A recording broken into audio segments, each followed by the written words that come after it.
Hello friends, welcome back to my YouTube channel technical Vidyapeeth. तो ये control system का 8वां lecture है। तो चलिए देखते हैं। क्वेश्चन नंबर 76 बोल रहा है the signal flow graph of A system is shown below. U2 is the input and CF is the output.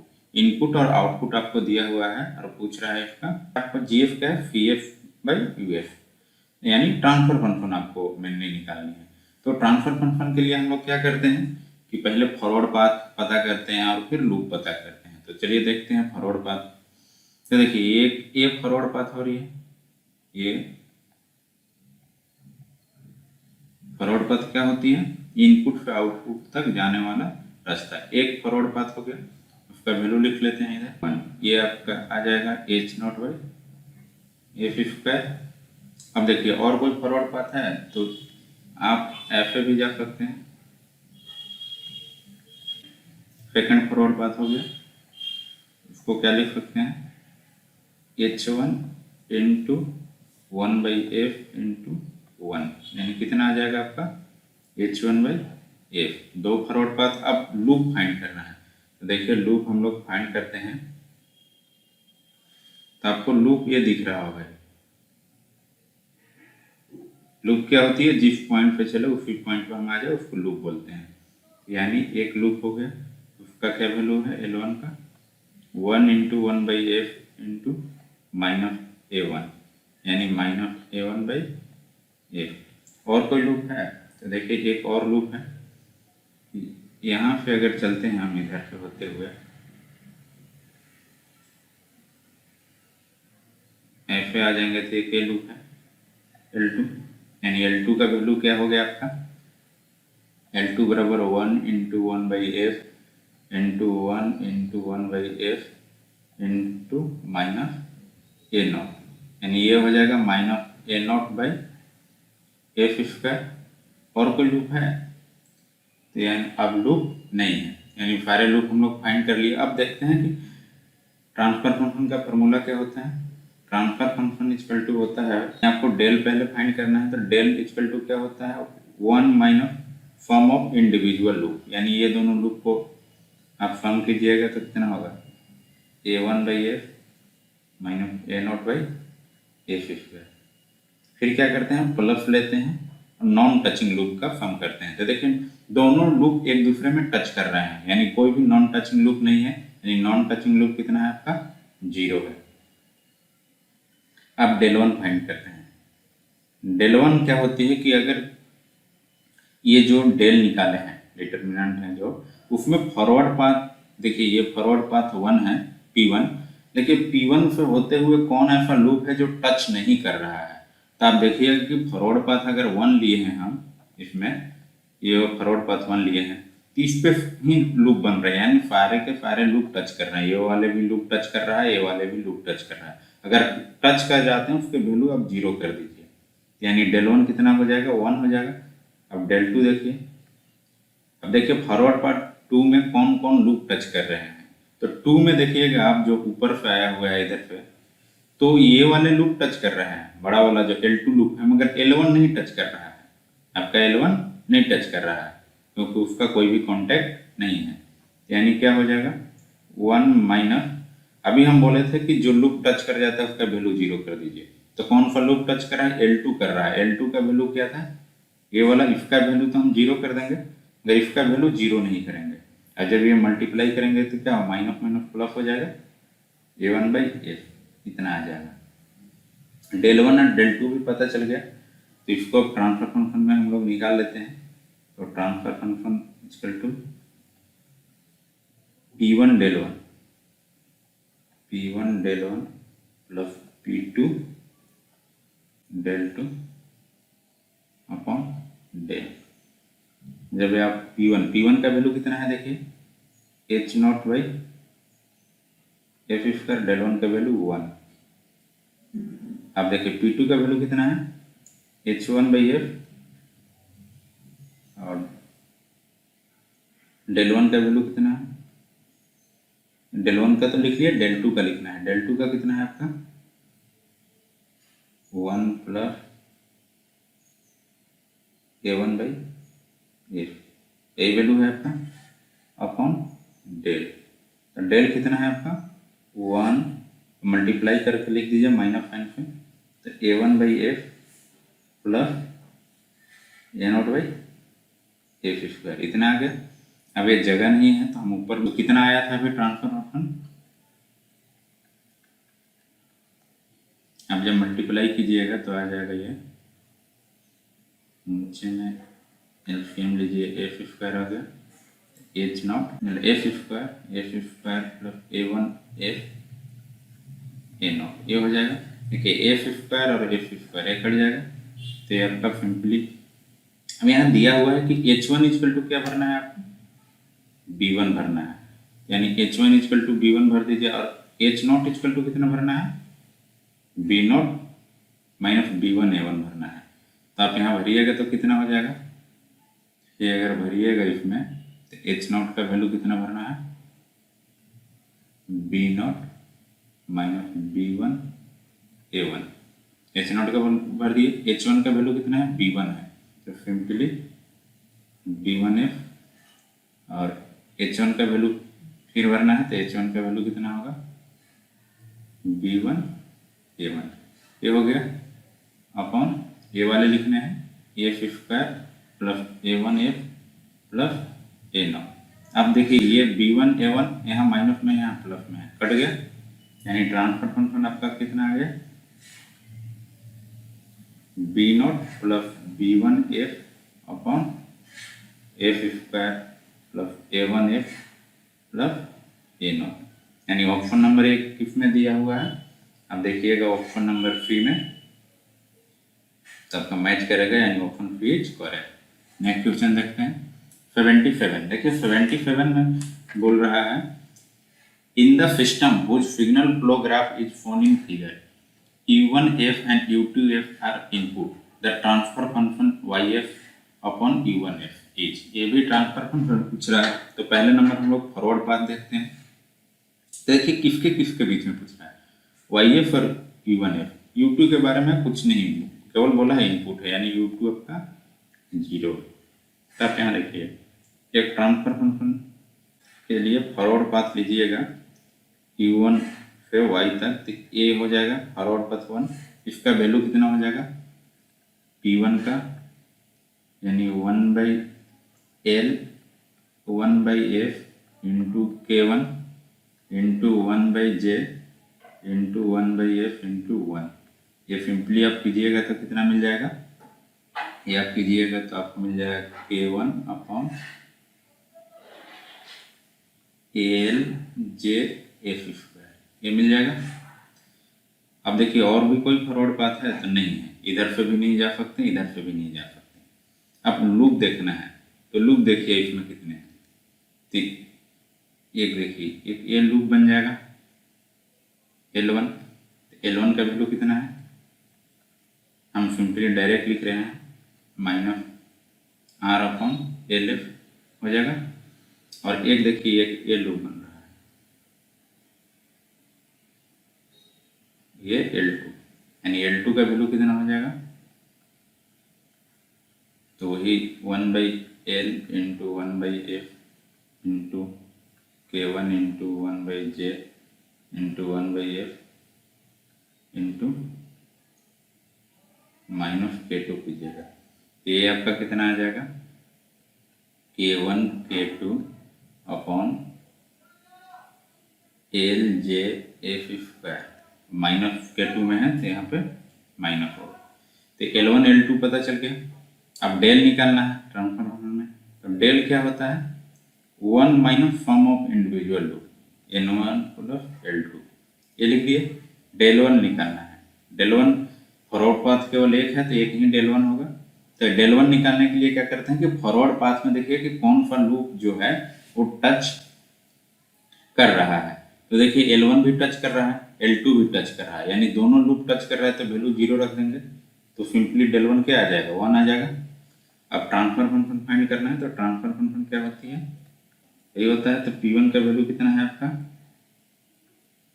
P1 का वैल्यू है K1 LJF², डेल 1 का वैल्यू 1 है अपॉन डेल, डेल का वैल्यू कितना है 1।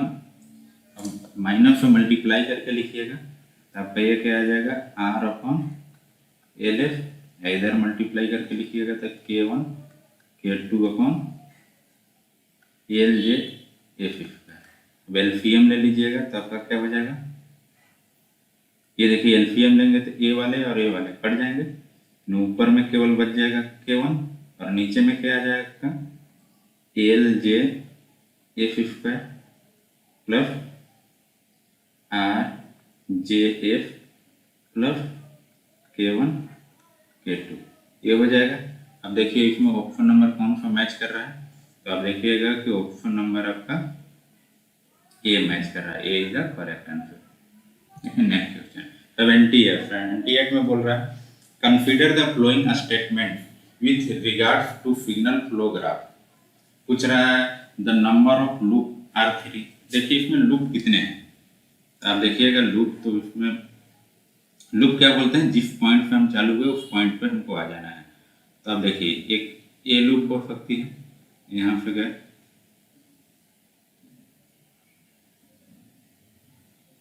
L1 हो गया, और कोई लूप हो सकता है, इस पॉइंट पे हम चल रहे हैं तो ऐसे 3 से होते हुए गए, फिर 4 से होते हुए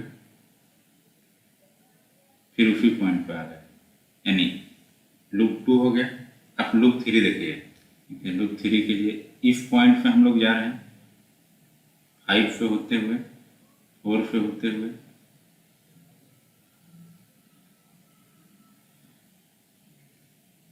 यानी लूप 3। कितने लूप मिल गए मेरे को, 3 लूप मिल गए, यानी 3 लूप, तो ऑप्शन ए क्या है करेक्ट है। नंबर ऑफ लूप 2 यानी ये रॉन्ग है, 2 रॉन्ग है। देखिए बोल रहे हैं नंबर ऑफ फॉरवर्ड पाथ कितने कौन कौन है, तो देखिए यहाँ फॉरवर्ड पाथ कौन कौन हो जाएगा, तो आप देखिएगा एक सीधा दिख रहा है कि ये आपका फॉरवर्ड पाथ है, ये सीधे लीजिएगा एक फॉरवर्ड पाथ है, और देखिए एक 5 के तरफ से ऊपर से होकर जाएगा, ये ऐसे अगर जाते हैं फॉरवर्ड पाथ 2 हो जाएगा।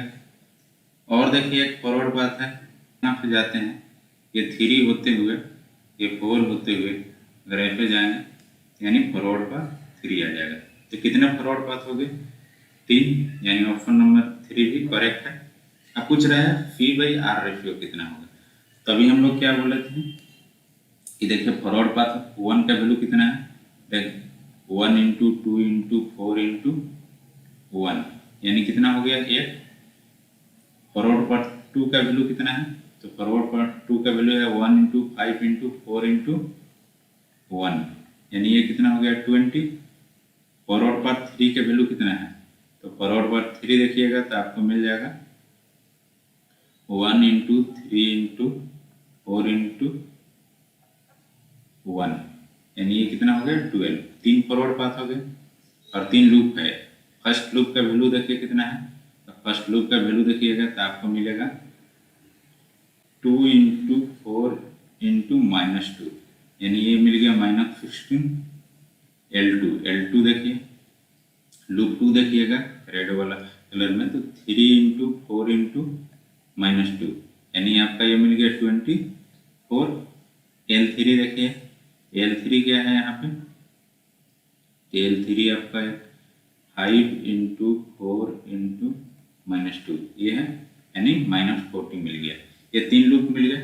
अब ट्रांसफर फंक्शन निकालना है मेरे को, तो क्या करते हैं हम लोग, लिखते हैं P1 del 1 plus P2 del 2 plus P3 del 3 upon del।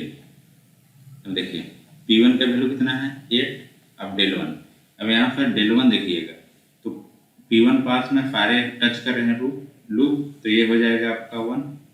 उसी तरह P2 में भी सारे लूप टच कर रहे हैं, क्योंकि इस पॉइंट पर अगर आप देखिएगा इस वाले पॉइंट पे तो सारे लूप टच कर रहे हैं, यानी P2 का वैल्यू कितना होगा 20 × 1 और P3 का वैल्यू हो जाएगा 12 × 1 upon del।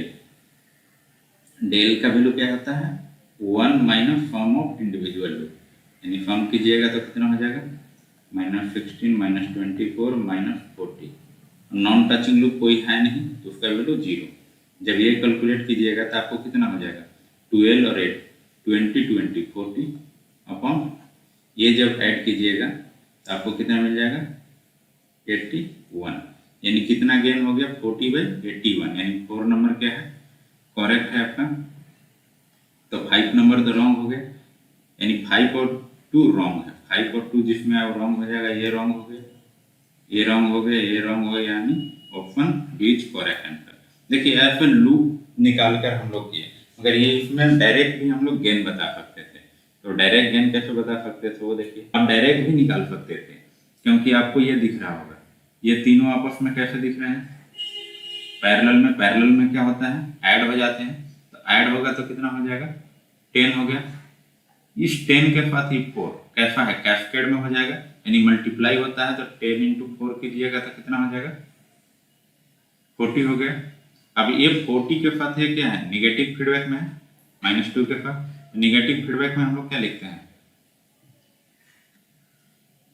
GF upon 1 plus GF है, तो GF 40 है, HS 2 है, ये लिखते हैं, यानी ये आपका कितना आ जाएगा 40/81। आप इस तरफ से भी इसका निकाल सकते हैं। चलिए नेक्स्ट क्वेश्चन देखते हैं।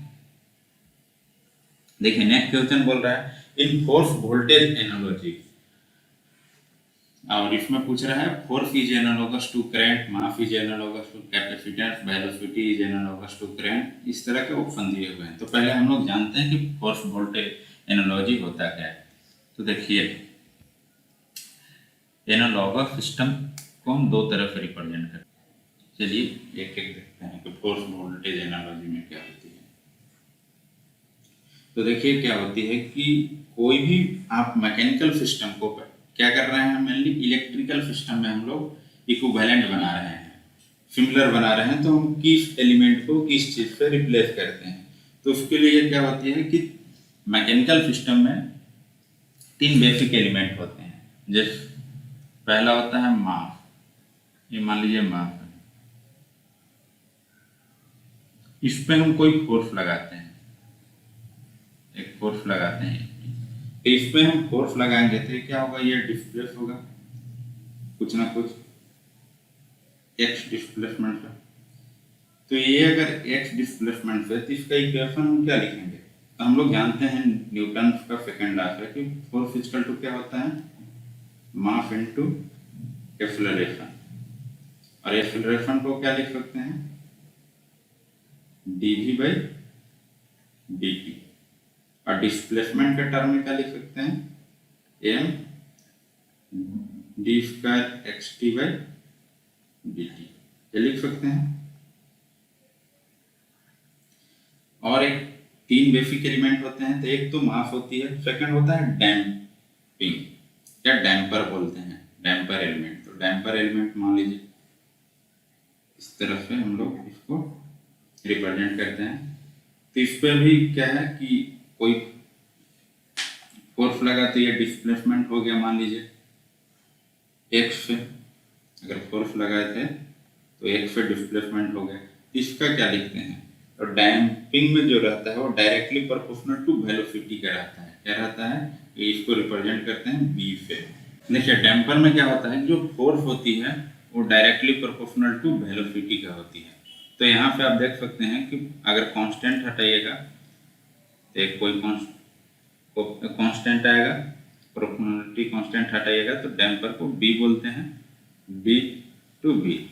अब इसी को आप किस तरह से वेलोसिटी को हम लोग लिख रहे हैं, डिस्प्लेसमेंट के टर्म में क्या होती है dxt/dt। तीसरा का एलिमेंट होता है स्प्रिंग, ये है डैम्पर, ये आपका है मास, और ये स्प्रिंग। अगर आप स्प्रिंग का करते हैं तो आपका स्प्रिंग को कैसे इस तरह से रिप्रेजेंट करते हैं, इसमें कोई भी फोर्स लगाया और यह डिस्प्लेस हो गया है, इसमें force directly proportional to displacement होती है। तो प्रोपोर्शनलिटी कांस्टेंट हटाइएगा तो क्या आएगा, कोफिशिएंट आएगा, कांस्टेंट आएगा यहाँ पे, स्प्रिंग कांस्टेंट, तो उसको क्या बोलते हैं, के टू एक्स, ये हो जाएगा। तब देखिए इसमें मैकेनिकल सिस्टम लेते हैं तो आपको समझ में आएगी कि मान लीजिए मैकेनिकल सिस्टम है। देखिए कि मैकेनिकल सिस्टम लिया है, इसको अगर हम कैसे फोर्स वोल्टेज एनालॉजी में रिप्रेजेंट करेंगे, तो आप देखिए यहाँ पे क्या हो रहा है कि अगर फोर्स लगा रहे हैं तो ये मास कुछ ना कुछ डिस्प्लेस होगा एक्स डिस्प्लेसमेंट से। देखिए मास अगर हम फोर्स इधर लगा रहे हैं तो एनर्सिया मास का जो एनर्सिया रहता है वो इस डायरेक्शन में फोर्स लगाने की कोशिश करेगी। डैम्पर है, डैम्पर का फोर्स इस डायरेक्शन में करेगी। और स्प्रिंग क्या है, अगर इधर फोर्स लगा रहे हैं तो इधर अपने तरफ खींचने की कोशिश करेगी। तो डी एलम्बर्ट प्रिंसिपल कहती है कि जितना फोर्स अगर इधर लगा है और ये फोर्स, सारे फोर्स का सम 0 होता है। तो मान लीजिए ये डैम्पर का फोर्स लगा है, ये बी, ये स्प्रिंग का लगा है, ये इनर्शिया मास का एम है। तो क्या होगा, F equal to F D plus F K plus F M. यानी ये जैसे केवीएल हम लोग कैसे लगाते हैं कि एक लूप में वोल्टेज क्या होती है, 0 होती है, या केवीएल क्या लगाते हैं, एक नोड पे सारे इनकमिंग करंट और आउटगोइंग करंट 0 होते हैं, या incoming current equal to outgoing current, यही होता है। तो सेम उसी टाइप का है।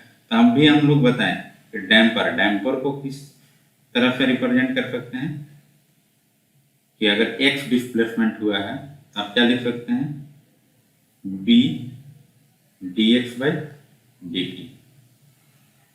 स्प्रिंग को किस तरह से लिख सकते हैं, x डिस्प्लेसमेंट हुआ है तो kx। और मास को किस तरह से लिख सकते हैं, तो आप मास को m d square x by dt इस तरह से लिख सकते हैं। अगर यही मान लीजिए इलेक्ट्रिकल सिस्टम रहता है, ये कैसा सिस्टम है आपका, मैकेनिकल सिस्टम है। यही अगर इलेक्ट्रिकल सिस्टम रहता है तो कैसे करते हैं, देखिए इलेक्ट्रिकल सिस्टम में मान लीजिए यहाँ वोल्टेज है, तो ये वोल्टेज क्या होगा, इस वोल्टेज और इस वोल्टेज तीनों का सम होगा, यानी V इक्वल टू क्या होगा, V1 plus V2 plus V3, यही होगा। तो मान लीजिए इसमें हम लूप लगाते हैं तो क्या हो जाएगा, V इक्वल टू आपका V1 क्या है, ये L एलिमेंट है, ये R है और ये C है।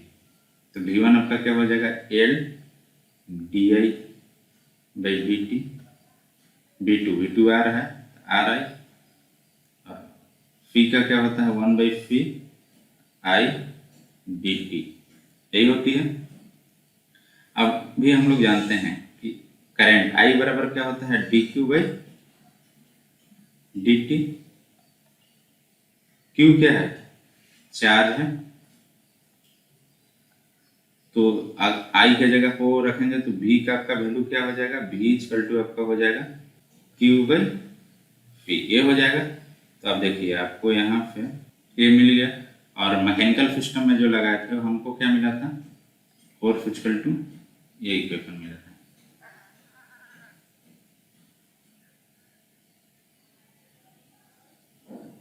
ये मिला था, तो इसको देखिए हम लोग लिख लेते हैं। देखिए यहाँ फोर्स इक्वल टू यही मिला था मेरे को, और जो भी वोल्टेज का इक्वेशन देखे थे केवीएल में ये मिला था। तो आप देखिए D square Q by D T square और D square X by D T square, यहाँ से कौन हो गया, एनालॉगस एम का एल, मीन्स मास का क्या होता है एल, इंडक्टेंस। अब देखिए ये वाला बी डैम्पर का क्या होता है आर, यानी डैम्पर का क्या होता है आर। उसी तरह देखिएगा स्प्रिंग का क्या होता है, यहाँ देखिएगा तो स्प्रिंग का सी। उसी तरह देखिए डिस्प्लेसमेंट को क्या लिए हैं, एक्स यहाँ वेरिएबल है, यहाँ क्या है क्यू है, यानी डिस्प्लेसमेंट को क्यू लेते हैं। उसी तरह अगर वेलोसिटी का लेना है तो वेलोसिटी को आप यहाँ पे क्या लिए हैं, अगर आई इक्वल टू क्या लिए थे हम लोग, D Q by D T किए हैं, और इधर वाले में हम लोग क्या कर रहे थे कि D X equal to D T को क्या मान रहे थे वेलोसिटी मान रहे थे, तो यहाँ पे आप आई पे करंट पे हो गया। अब फोर्स, फोर्स किसके होते हैं, तो आप यहाँ पे देखिए फोर्स किसके एनालॉगस है, वोल्टेज का। तब यहाँ पे ऑप्शन में देखिए, in force voltage analogy force is analogous to current, होता है नहीं, गलत है, यानी ऑप्शन 1 ये गलत है। Mass is analogous to capacitance, देखिए मास इंडक्टेंस का होता है, ये भी गलत है। Velocity is analogous to current, हाँ ये सही है। Displacement is analogous to flux, ये भी गलत है, यानी ऑप्शन नंबर कौन हो गया आपका, option number C is correct answer. तो आपको ये पता चल गया। नेक्स्ट क्वेश्चन देखते हैं। नेक्स्ट में बोल रहा है the law principle in mechanical system analogous to Kirchhoff law in electrical system. तभी जस्ट हम पीछे बताए थे कि जैसे किरचॉफ लॉ होती है करंट और के लिए केवीएल और केसीएल, उसी तरह क्या होती है मैकेनिकल सिस्टम में डी एलम्बर्ट प्रिंसिपल होती है। यानी डी एलम्बर्ट प्रिंसिपल क्या कहता है कि for any body the algebraic form of external applied force and the force resisting motion in any direction is zero, यानी ऑप्शन कौन सा हो जाएगा यहाँ पे, डी हो जाएगा। नेक्स्ट देखते हैं। नेक्स्ट है 81 में बोल रहा है ये two tank system is shown in figure, the electrical equivalent of this system is, यहाँ इलेक्ट्रिकल इक्विवेलेंट पूछ रहा है। तो आप देखिए इसमें क्या होती है कि हम लोग क्या जानते हैं कि कोई भी टैंक हो, तो मान लीजिए वाटर है, कहीं पे वाटर है आपका, अगर वाटर कहीं स्टोर है केवल, तो इसको हम लोग वोल्टेज बोलते हैं। अगर वाटर में कोई यहाँ पे मान लीजिए कोई टैंक में था और यहाँ पे कोई हम लोग होल कर दिया, वाटर फ्लो करने लगा, या नोब लगा दिया यहाँ पे, तो वाटर फ्लो करने लगा, तो उसको बोलते हैं करंट। तो उसी तरह यहाँ देखिए कि यहाँ क्या है, नोब लगा दिए हैं, वाटर क्या है फ्लो करने लगा है, यानी ये फ्लो किसको दर्शा रहा है, करंट को। अब वाटर आ रहा है इस टैंक में, तो टैंक में वाटर फिल हो रहा है, यानी स्टोर हो रहा है। तो टैंक में वाटर क्या हो रहा है, स्टोर हो रहा है। तो टैंक में वाटर स्टोर होता है। तो उसी तरह इलेक्ट्रिकल सिस्टम में कौन सा चीज स्टोर होती है, तो चार्ज होती है। और चार्ज को कौन स्टोर करता है, तो चार्ज को कौन स्टोर करता है, कैपेसिटर स्टोर करता है। यानी इस टैंक के लिए तो मान लीजिए अभी क्या है, ये देखिए ये वाल है, ये वाल है। तब वाल अगर नहीं रहता तो ये सारे वाटर इधर आ जाते, मगर वाल क्या कर रहा है, इस वाटर को रोक रहा है। यानी जो भी ये दीवार है क्या कर रहा है, वाटर को रोक रहा है। यानी कैसा काम कर रहा है, बैरियर की तरह काम कर रहा है। बैरियर मतलब क्या है कि उसी तरह इलेक्ट्रिकल सिस्टम में करंट को कौन सा रोकता है, फ्लो करने से करंट को कौन रोकता है, तो कौन रोकता है करंट को फ्लो करने से। उसके बाद फिर ये एक टैंक है, इसमें भी वाटर स्टोर हो रहा है, यानी कैपेसिटर। तो आप देखिए इधर कैसा बनेगा, मान लीजिए यहाँ से अगर नोब हम लोग ऑपरेट करते हैं तो क्या करंट फ्लो कर रही है, यानी करंट आपका आ गया पहले। उसके बाद क्या है कि टैंक 1 में चार्ज स्टोर हो रही है, तो मान लीजिए स्टोर कौन कर रहा है, कैपेसिटर। उसके बाद एक वाल आ गया, वाल क्या करता है, किसके इक्विवेलेंट होता है, रेजिस्टेंस के। तो एक रेजिस्टेंस बना ली। उसके बाद फिर सेकंड टैंक में मान लीजिए तो यहाँ भी स्टोर हो रही है वाटर, और स्टोर करने वाला काम कौन करता है इलेक्ट्रिकल में, कैपेसिटर करता है। उसके बाद क्या है कि फिर यहाँ एक वाल है, दीवार है जो रोक रहा है, और वो किसके इक्विवेलेंट होते हैं इलेक्ट्रिकल में, रेजिस्टेंस के। यानी यहाँ से आप देख सकते हैं कौन सा ऑप्शन हो जाएगा, option number C is correct answer. देखिए 82 में बोल रहा है consider the following mechanical system shown in the diagram, which one of the following circuit follows the correct force current analogous electrical circuit for mechanical diagram. Mechanical diagram का electrical में पूछ रहा है क्या होगा। क्या होती है कि मैकेनिकल सिस्टम को इलेक्ट्रिकल सिस्टम में रिप्रेजेंट करने के लिए हम लोग नोडल मेथड यूज करते हैं। तो नोडल मेथड का रूल है, पहला रूल बोलता है कि जितने डिस्प्लेसमेंट है, मान लीजिए x2 है और x1 है, उसको क्या मान लो, नोड मान लो। तो मान लीजिए नोड कितने हो गए, एक x2 और एक x1, दो नोड हो जाएंगे, इधर लिख रहे हैं x2 और x1 दो नोड हो गए। और बोल रहे एक एक्स्ट्रा नोड लो, एडिशनल नोड लो, वो किसके लिए, रिफरेंस के लिए। मान लीजिए एक x नाम का नोड ले लिए रिफरेंस के लिए।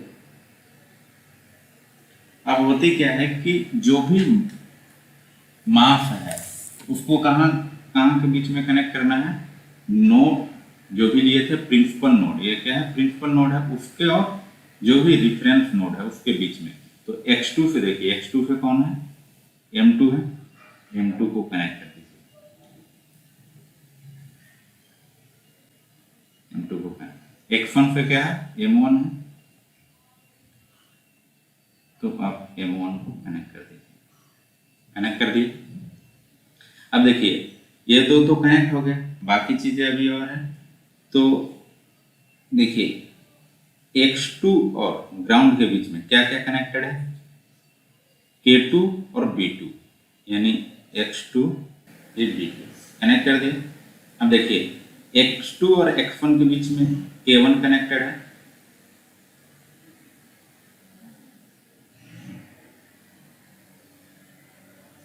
K1 ले लिए।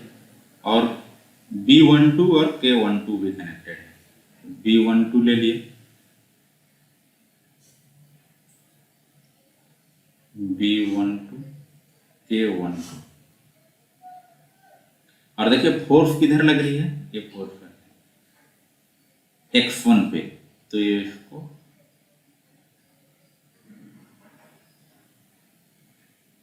फोर्स लगा दिया।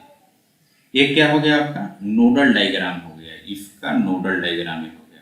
अब क्या हम नोडल डायग्राम से बहुत आसान होता है कोई भी चीज को कि हम कैसे इसको हम ये इसके इक्विवेलेंट बनाएंगे। तो यहाँ पूछ क्या रहा था, फोर्स करंट एनालॉगस।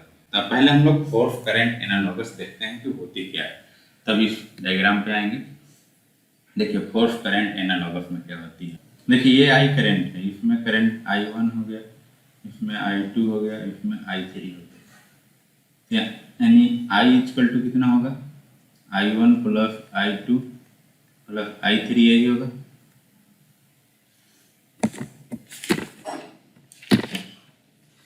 यहाँ से क्या लिख सकते हैं,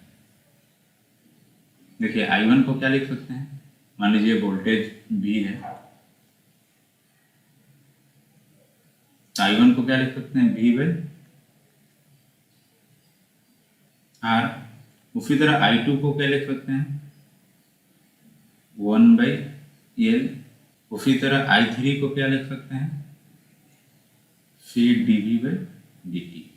मान लीजिए क्या है, कैपेसिटर करंट है, IC इक्वल टू क्या होता है, C dV बाई dt होता है। और इंडक्टर का करंट लीजिएगा तो क्या होती है, VL इक्वल टू होती है L di बाई dt। वहाँ पर करंट निकलिएगा तो क्या हो जाएगा, 1 by L integration V dt, यही हो जाएगा। अब देखिए V बराबर क्या जानते हैं हम लोग, d phi by D T, यही होती है। फाई क्या है यहाँ पे,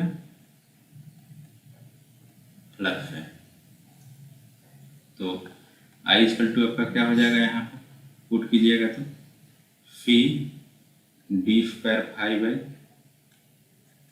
D T square plus 1 by R D phi by D T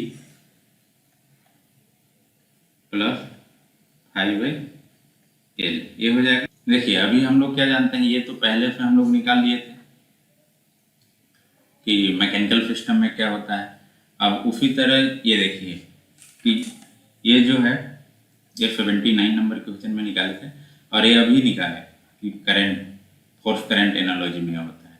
तो यहाँ से कौन किसके एनालॉगस है, तो आप देखिए फोर्स का एनालॉगस कौन है, करंट है, यानी फोर्स का एनालॉगस करंट है। मास का एनालॉगस कैपेसिटेंस है। डैम्पर का एनालॉगस रेजिस्टेंस है। स्प्रिंग का एनालॉग ऑफ इंडक्टेंस है। वेलोसिटी का एनालॉग ऑफ क्या होता है? वोल्टेज। ये लिख लिया। अब देखिए यहाँ पे ये डायग्राम दिया हुआ है। अब इसका पूछ रहा है कि क्या होगा, तो इसका अभी हम लोग उधर ड्रा किए थे। तो ये देखिए मैकेनिकल सिस्टम है। तो मैकेनिकल सिस्टम में क्या है कि फोर्स का क्या आया था? करंट आया था। हम लोग करंट ले लिए।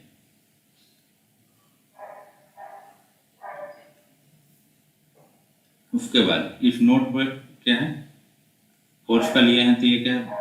x1 है। x1 को मान लीजिए एक नोड है, नोड का वोल्टेज V1 मान लेते हैं, और वहां से क्या कनेक्टेड है?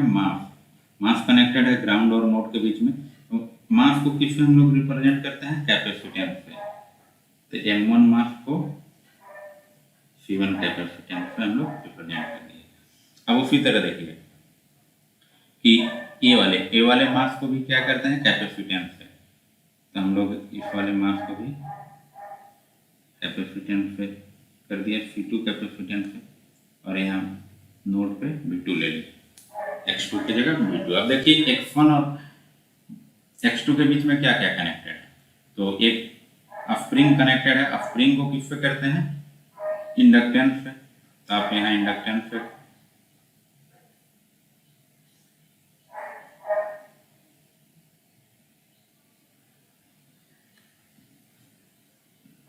आपका L1 हो गया। उसी तरह देखिए कि एक डैम्पर है। डैम्पर को किस पे करते हैं? रेजिस्टेंस पे। उसके बाद स्प्रिंग को इंडक्टेंस पे। तो यानी ये आपका हो गया R12 और ये आपका हो गया L12। अब उसके बाद देखिए कि क्या है, ये तो हो गया। अब M2 मास पे और क्या है? पैरेलल में उसके K2 है। K2 mean spring. स्प्रिंग को किस पे हम लोग डिनोट करते हैं? L पे। L पे हम लोग डिनोट करेंगे इस पे, यानी L2 हो गया। और क्या है? एक डैम्पर है। डैम्पर को किस पे करते हैं? रेजिस्टेंस पे। मान लीजिए हम इधर लिखते हैं, ये रेजिस्टेंस कर दिए, नहीं R2। अब ऑप्शन में देखिए कौन मैच कर रहा है, तो option number C is correct answer. तो आप इस तरह से कोई भी है क्वेश्चन हो तो उसके पहले नोडल बना लीजिए और डायरेक्ट इक्वेशन लिख लीजिए, या पहले से आपको पता है तो डायरेक्ट आप सर्किट बना सकते हैं। मैं बोल रहा है मैकेनिकल सिस्टम दिया हुआ है और इसके इक्वेशन लिखने हैं। तो जैसे इलेक्ट्रिकल सिस्टम का अगर सर्किट दिया हुआ है तो इक्वेशन लिखते हैं, उसी तरह मैकेनिकल सिस्टम का क्या करते हैं कि पहले सर्किट बनाते हैं। तो देखिए मैकेनिकल सिस्टम का, तो अभी क्या बताया था कि नोडल मेथड लगाने के लिए, तो नोडल मेथड में बताया था कि जितने भी डिस्प्लेसमेंट है उसको नोड लेने के लिए, तो एक y2 डिस्प्लेसमेंट है, नोड लेना है, एक y1 इसको नोड लेना है, तो एक नोड ले लिए, एक दो नोड ले लिए, एक एक्स्ट्रा नोड लेना है, y नाम का ले लेते हैं, ये रेफरेंस के लिए, ग्राउंडिंग के लिए जो रहते हैं। अब बोलता है कि मास जो है, मास को हमेशा प्रिंसिपल नोड और ग्राउंडिंग के बीच में कनेक्ट करने के लिए, तो हम मान लीजिए यहाँ कनेक्ट करते हैं एम को, कनेक्ट कर दिए एम को। उसके बाद देखिए कि ये जो X2 नोड है और ग्राउंड के बीच में क्या है, ये डैम्पर कनेक्टेड है, यानी यहाँ पे आप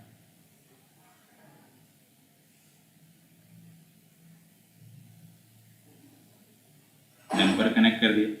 अब X2 और X1 के बीच में क्या है, स्प्रिंग कनेक्टेड है, स्प्रिंग कनेक्ट कर दिए। और फोर्स कहाँ है, X1 पे है, तो यहाँ पे आप Ft लिख सकते हैं, ग्राउंड से कर दिए। ये आपका नोडल डायग्राम हो गया।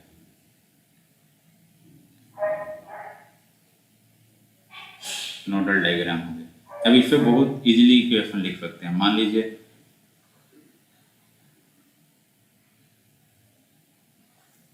कि इस वाले इक्वेशन पे हम KCL लगाते हैं। मान लीजिए इधर करंट जा रहा है, किधर जा रहा है, किधर जा रहा है, I1 I2 I3।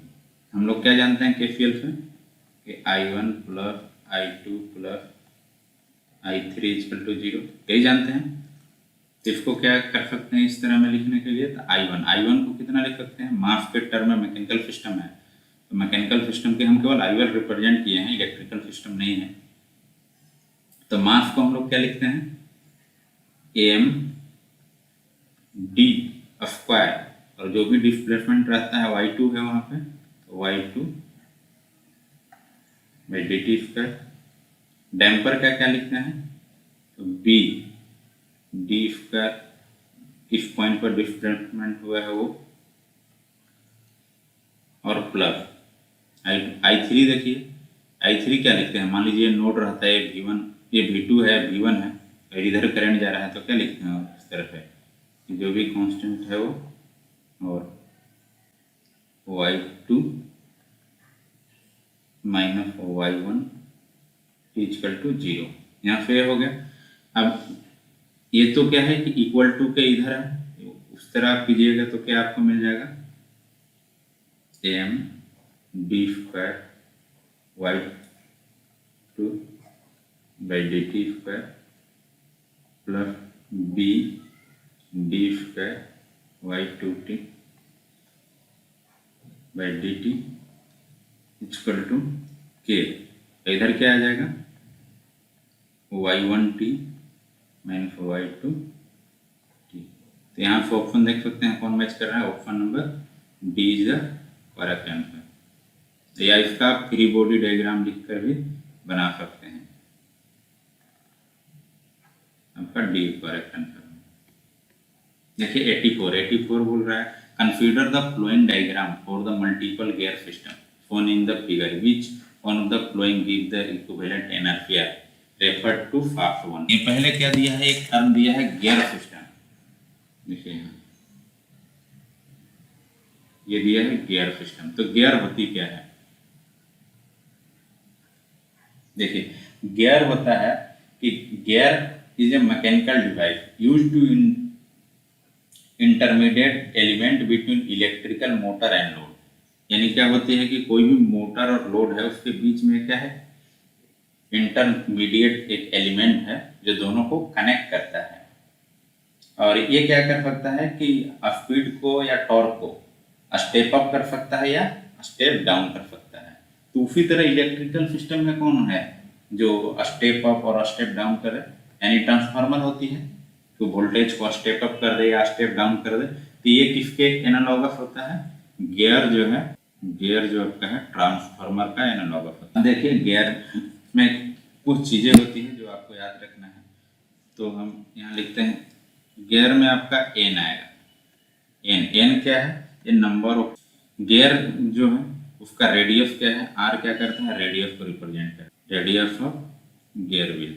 और टी क्या होती है, टॉर्क। और यहाँ कुछ डिस्प्लेसमेंट होगा टॉर्क लगने से, तो उसको बोलते हैं एंगुलर डिस्प्लेसमेंट। और वेलोसिटी से कुछ जाएगा तो ओमेगा कहते हैं, ओमेगा को क्या बोलते हैं, एंगुलर वेलोसिटी। तो इसको गियर मान लीजिए दो गियर है, तो क्या क्या लिख सकते हैं दो गियर के टर्म में, तो जैसे ट्रांसफार्मर में लिखते हैं N1 by N2 equal to D1 by V2, उसी तरह यहाँ भी लिखते हैं T1 बाई T2, यानी टॉर्क 1 बाई T2 टॉर्क। उसी तरह रेडियस 1 बाई रेडियस 2। और ये उल्टा, जैसे करंट क्या होती है, अपोजिट हो जाता है कि जो भी N1 बाई N2 तो I2 बाई I1 होता है, उसी तरह ये थीटा यहाँ अपोजिट होता है, और थीटा से ही रिलेटेड है ओमेगा। अगर इनपुट साइड में जाना हुआ तो लिखते हैं, अगर जे इक्विवेलेंट पूछ रहा है, जे इक्विवेलेंट, तो यानी क्या होगा, पहले शाफ्ट का प्लस J2 दूसरे शाफ्ट का, और देखिए J3। देखिए क्या है कि अगर इधर से इधर जा रहे हैं तो आपको यहाँ N1 मिल रहा है, यहाँ N2 मिल रहा है। तो आपको क्या लिखना है कि अगर इस साइड से आउटपुट साइड से इनपुट साइड में जाना है तो आपको लिखना है ऑड बाई इवन मल्टीप्लाई। देखिए odd by E one, odd n1 n3 by E one.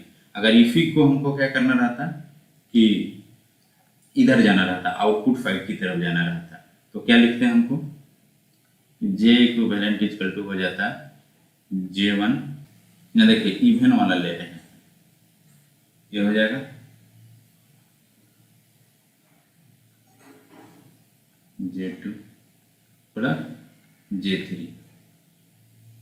और ये क्या है कि ये देखिए यहाँ ये मल्टीप्लाई हुआ है, क्या कर रहे हैं कि हम लोग J1 को J3 तक भेज रहे हैं। ये वाले फैक्टर इसलिए आए हैं क्योंकि क्या हो रहा है कि मान लीजिए J1 से पहले J2 भेज रहे हैं, तो J1 से J2 भेजेंगे तो क्या होगा N2 बाई N1, और फिर क्या है J2 से J3 भेज रहे हैं तो क्या होगा N4 बाई N3, ये होता है और का होल स्क्वायर। ये डेरिवेशन कीजिएगा तो होल स्क्वायर के टर्म में आती है।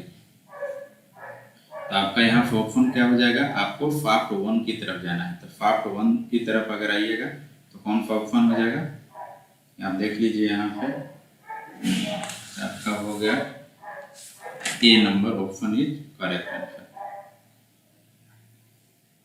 देखिए 85 पूछ रहा है y1t and y2t are displacement, v1t and v2t are velocity दिया हुआ है। तो यहाँ पूछ रहा है कि इसके जो भी फ्री बॉडी डायग्राम दिए हुए हैं उनमें से कौन सा होगा। देखिए इसका फ्री बॉडी डायग्राम कैसे हम लोग ड्रा करते हैं, तो मान लीजिए हम लोग फ्री बॉडी डायग्राम कर रहे हैं ड्रा, तो किसी मास पर ड्रा करते हैं, तो मान लीजिए हम m2 मास ले लिए, m2 मास ले लिए।